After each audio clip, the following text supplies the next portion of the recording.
O conservadorismo se resume em guardar, respeitar e proteger tradições, valores religiosos e nacionalismo. O livro Como Ser um Conservador, de Roger Scruton, argumenta que somos todos herdeiros de coisas admiráveis e que devemos nos empenhar para preservar, além de afirmar que a alternativa para o socialismo revolucionário é o conservadorismo. Já o livro sobre as ideias conservadoras, Coutinho traz pensamentos do maior referencial do conservadorismo, Edmund Burke. A Revolução Francesa trouxe consigo não só o fim de privilégios à nobreza, ou o fim do sistema absolutista, mas também a escolha de um posicionamento político de esquerda ou direita, da seguinte forma: delegados com igualitarismo e a favor de reformas sociais. Acomodavam-se à esquerda do rei e delegados com aristocracia e conservadorismo à direita do mesmo. Por volta do século XIX, a diferença entre esquerda e direita na Europa foi incluída separadamente entre liberalismo e conservadorismo. O surgimento das ideias reformistas, a social-democracia no final do século XIX e a Revolução Russa no período de 1917, com limite nos interesses burgueses, na centralização ideológica da direita e dos trabalhadores, na centralização ideológica da esquerda e na política. Conservadores e reacionários se mantiveram no campo ideológico da direita, que defendem mudanças estruturais que resultam em perda de poder econômico e político.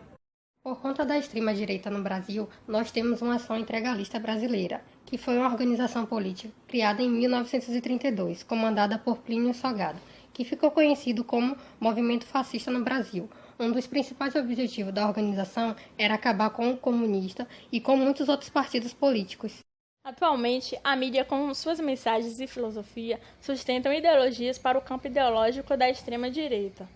Por outro lado, os opositores à esquerda são vandalizados, estigmatizados e caricaturados pela mídia nos programas diários ou editoriais jornalísticos. A outra direita é associada a pessoas ou grupos nacionalistas, extremados, xenofóbicos, racistas, fundamentalistas religiosos ou com visão racionária. Alguns movimentos de ultradireita buscam a opressão e genocídio contra grupos de pessoas com base na sua suposta inferioridade. Na crise de 29, a União Soviética não sofreu intensamente como os países industrializados na época, como a Alemanha e Estados Unidos. Foi onde o movimento de extrema-direita ganhou força. Atualmente, o desemprego e os imigrantes, somados com a crise de 2008, puderam trazer à tona o suspiro desse movimento de extrema-direita. A crise de 29 e a questão da nacionalidade foram importantes para a ascensão do nazismo e do fascismo. Não deixa de ser preocupante que a extrema-direita possa voltar a crescer com problemas similares. O conservadorismo atual surge em reação a quê? Em consequência de quê? O caso Trump é emblemático, ele venceu apelando ao sentimento nacionalista do povo americano. Outra coisa é a cultura armamentismo nos Estados Unidos, muito forte. Hillary sinalizou que controlaria a venda de arma no país e perdeu votos por causa disso. Existem também as regiões com os altos índices de desemprego, descontentes com os democratas e que votaram em Trump. Há uma série de questões. No Brasil, por exemplo, Bolsonaro ganhou muitos simpatizantes por causa da decepção de muitas pessoas com o PT, com a corrupção. O nacionalismo, por exemplo, segundo fatores históricos, surgiu de setores conservadores, na aristocracia alemã, nos séculos XIX principalmente, que não se davam muito bem com os ideais liberais da burguesia. No caso da extrema-direita europeia atual, existem causas que façam vir a acontecer essa ascensão, como a questão dos imigrantes e o aumento do desemprego, circunstâncias bem semelhantes que levaram o fascismo e o nazismo ao poder, embora naquela época, obviamente, a conjuntura internacional fosse bem diferente. Por isso, mesmo não tendo uma relação objetiva entre o conservadorismo e a extrema-direita, há elementos do primeiro na segunda, o que os leva a flertarem, até porque eles têm inimigos em comum. Podemos ver nos dias de hoje que a China está prestes a se tornar a maior potência econômica do mundo em meio à crise de 2008. Porém, o acordo bilionário feito com a Rússia em relação ao gás, isso está ligado também com a estrita relação da Rússia com a União Europeia e os Estados Unidos. Na França, a Frente Nacional, um partido de extrema-direita, tem ganhado popularidade contra as promessas que não foram cumpridas da esquerda durante a gestão Hollande. Os nacionalistas querem acabar com a União Europeia, afirmando que a mesma trava o crescimento econômico dos países aliados. Querem acabar com os nossos benefícios sociais públicos, como saúde, educação e seguro-desemprego. Mas isso não significa redução do papel do Estado, significa apenas uma revogação de direitos de políticas sociais. Ainda é muito cedo para dizer, ao menos, onde isso vai parar e aonde os projetos expansionistas da Rússia vão chegar.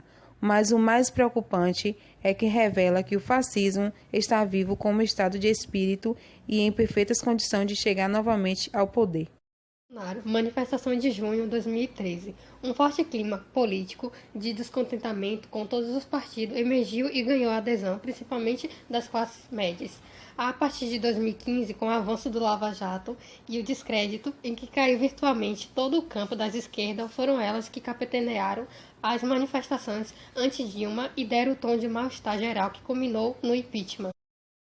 Frente ao cenário de crise política e econômica, a extrema-direita voltou aos holofotes. Inicialmente, ela queria uma intervenção militar, mas como as Forças Armadas não lhe deram atenção, tentaram encontrar a figura forma revérbera em seus ideais. É aí que entra Bolsonaro.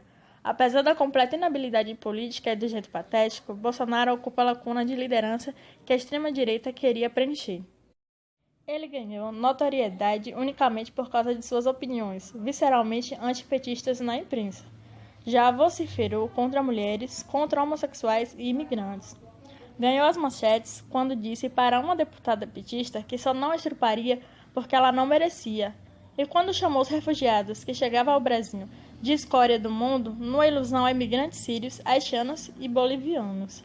Em uma ocasião em que chegou a trocar empurrões com outro deputado da Câmara, Bolsonaro alegou que os militares livraram o Brasil de uma ditadura. Margarete. Na noite do dia 11 de fevereiro de 1975, a química, com os seus 50 anos, foi eleita pelos Tories presidente do Partido Conservador Britânico. Donald, ele não é um intelectual, ele é apenas um homem prático. Para uns, ele é extremamente conservador, para outros, ele é um humanista. Tentar entender o homem com princípios ideológicos e teorias rígidas é a receita exata para o fracasso. Trump não é considerado um conservador moderno, nem muito menos liberal. Donald Trump, por suas ações, se torna um homem muito polêmico e não bem visto aos olhares de alguns. João Luiz dispara contra ele. Já falei aqui da xenofobia através de Trump, que julga os latinos e o muçulmano seres inferiores, portadores de uma índole intrinsecamente criminosa. Todos são conservadores, mas de formas diferentes, até porque o conservadorismo não é homogêneo. Ele só assume feições diferentes, dependendo do contexto e do perfil de seus representantes. E esses líderes deixam de certa forma bem claro suas posições, mas a verdade é que os líderes conservadores trazem argumentos fortes, porém, esses mesmos não passam tanta confiança, o que acaba gerando uma pequena incerteza se é ou não o caminho ideal a ser seguido. Ser conservador é um tanto quanto difícil hoje em dia, mas que parte dos conservadores consegue levar isso. É tanto que o novo líder dos Estados Unidos atual é um grande conservador, porém muitas vezes o conservador acaba exagerando com suas teses e pensamentos, o que os tira da razão.